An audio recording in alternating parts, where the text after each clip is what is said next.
Au nom du Père et du Fils et du Saint-Esprit.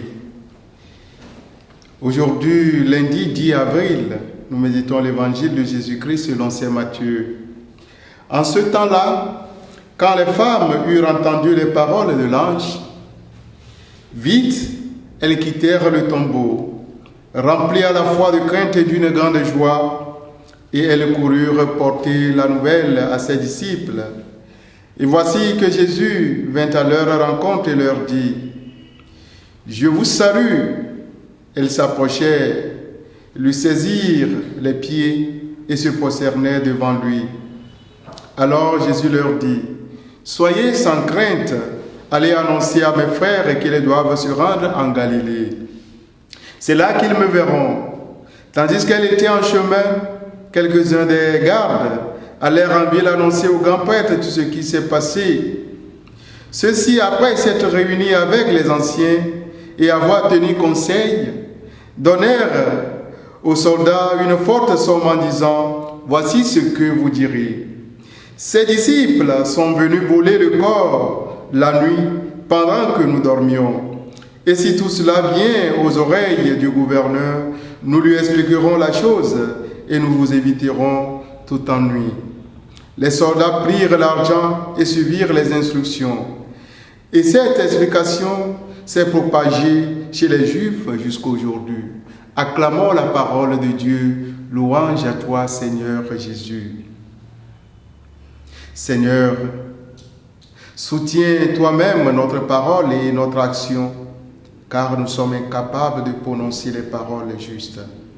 Assiste-nous de ton esprit, toi qui es Dieu, maintenant pour les siècles des siècles. Bien-aimés dans le Seigneur, l'évangile que nous venons d'entendre nous enseigne que le mal et la mort n'ont pas le dernier mot.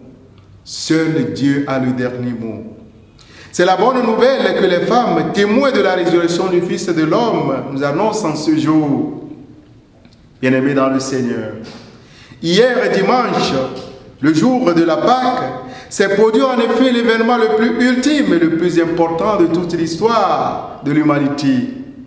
Il s'agit d'un événement sans précédent, un phénomène inattendu, un mystère mystérieux qui s'est donc produit aux yeux du monde et dont les conséquences sont telles que rien ne pourra jamais l'égaler.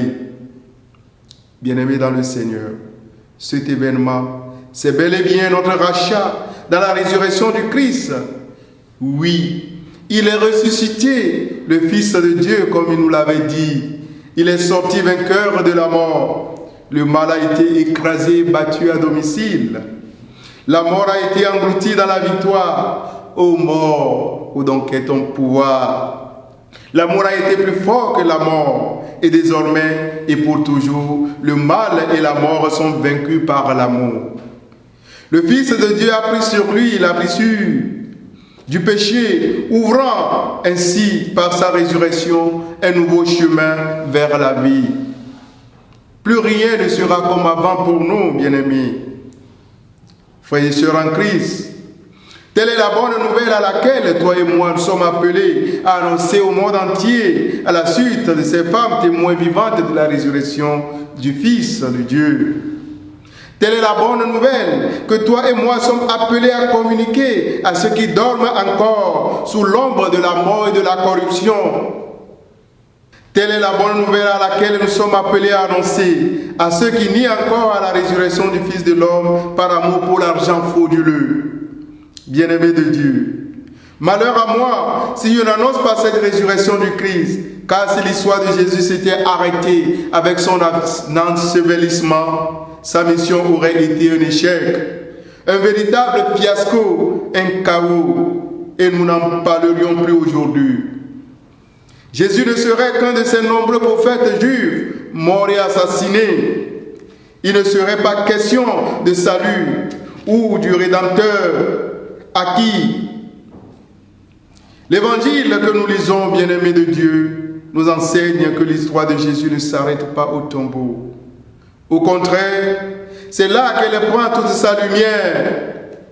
Si tu partages la même conviction avec moi, bien-aimé, pourquoi ne pas l'annoncer avec empressement, avec justice et vérité?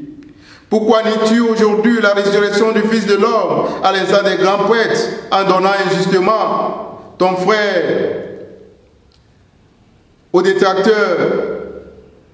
Pourquoi nies-tu cette résurrection en fermant les yeux sur la vérité que tu connais, que tout le monde connaît, en trahissant ou en complotant injustement contre tes frères et sœurs, ne serait-ce que pour bénéficier d'une quelconque miette d'argent, d'une promotion ou d'un poste de travail?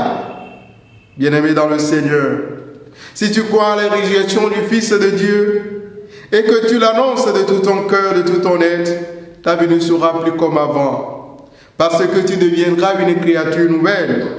Si tu crois à la résurrection du Fils de Dieu, toutes les malédictions proférées contre toi seront sans effet, car Dieu n'a pas encore fini de déclarer son dernier mot à ton sujet.